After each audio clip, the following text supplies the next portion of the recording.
ಹೇಗ ಅನಿಸ್ತು sir class? Class ತುಂಬಾ ಚೆನ್ನಾಗಿತ್ತು ಸರ್. ಸರ್ ತುಂಬಾ ಚೆನ್ನಾಗಿ ಹೇಳ್ಕೊಡ್ತಿದ್ದೀರಿ, ನಮ್ಗೂ ಸ್ವಲ್ಪ ಅರ್ಥ ಆಯ್ತು, ನಮ್ಗೆ ಒಳ್ಳೆ ವಿಷಯ ತಿಳ್ಕೊಂಡ್ವಿ. ಅಂದ್ರೆ ಇನ್ ತುಂಬಾ ಕಡಿಮೆ ಪ್ರೈಸ್ ಸರ್, ಎಲ್ಲರೂ ಸೇರ್ಬೋದು ಈ ಕ್ಲಾಸಿಗೆ. ಹೌದೌದು, ತುಂಬಾ ಅದಕ್ಕೆ ಬೇಸಿಕ್ ಕಡಿಮೆ ಪ್ರೈಸ್ ಪ್ರೈಸ್ ಇದೆ. ಇದು ಬಿಕಾಸ್ ಹಾ, ಯಾಕಂದ್ರೆ ತುಂಬಾ ಈಗ 10,000 15,000 ಅಂತಂದ್ರೆ ಈ ಸಬ್ಜೆಕ್ಟ್ ಗೊತ್ತಿರೋರಾದ್ರೆ ಪೇ ಮಾಡ್ತಾರೆ ಅಷ್ಟೊಂದು. ಹೌದು. ಸಬ್ಜೆಕ್ಟ್ ಮತ್ತೆ ಇದು ಗೊತ್ತಿರೋ ನಾವು ಕೂತ್ಕೊಳ್ಳುವ ಬಾಡಿ ಲ್ಯಾಂಗ್ವೇಜ್ ಇಂದಾನು ನಮ್ಗೆ ಪಾಸಿಟಿವ್ ಎನರ್ಜಿ ಬರುತ್ತೆ ಅಂತ ಅದು ಹೇಳ್ಕೊಟ್ರೆ. ನಾವು ಕೂತ್ಕೊಳ್ಳೋದೇ ಒಂಥರ ಬೆಂಡಾಗಿ ಕೂತ್ಕೊಳ್ತಿದ್ವಿ, ಅದ್ರಲ್ಲಿ ಒಂಥರ ಸ್ಯಾಡ್ನೆಸ್ ಈಗ ಯಾಕೆ ಬರ್ತಿದೆ ಅಂತ ಗೊತ್ತಾಯ್ತು. ಈಗ ಸ್ಟ್ರೇಟ್ ಕೂತಾಗ ನಮ್ಗೆ ಎನರ್ಜಿ ಬರುತ್ತೆ ಅಂತ ಗೊತ್ತಾಯ್ತು ಸರ್. ಓಕೆ ತುಂಬಾ ಚೆನ್ನಾಗಿ ಹೇಳ್ಕೊಟ್ರಿ ಸರ್.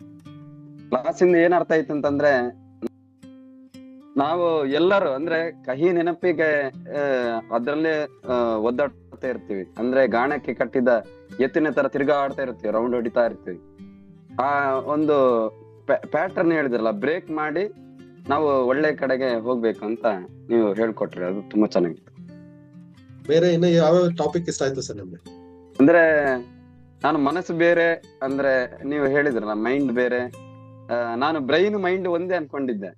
ಅಂದ್ರೆ ಅದು ಆ ಬೇರೆ ಬೇರೆ ಕೇಳಿದಾಗ ಗೊತ್ತಾಗುತ್ತೆ. ಅಂದ್ರೆ ಬ್ರೈನ್ ಬೇರೆ ಮೈಂಡ್ ಬೇರೆ ಗೊತ್ತಿದೆ, ಆದ್ರೆ ನಾವು ಅನ್ಕೊಂಡಿದ್ದು ಬ್ರೈನ್ ಮತ್ತೆ ಮೈಂಡ್ ಅಂದ್ರೆ ಮನಸ್ಸು ಬ್ರೈನ್ ಒಂದೇ ಅಂತ ಅನ್ಕೊಂಡಿದ್ವಿ, ಅಂದ್ರೆ ಇಂಗ್ಲಿಷ್ ಅಲ್ಲಿ.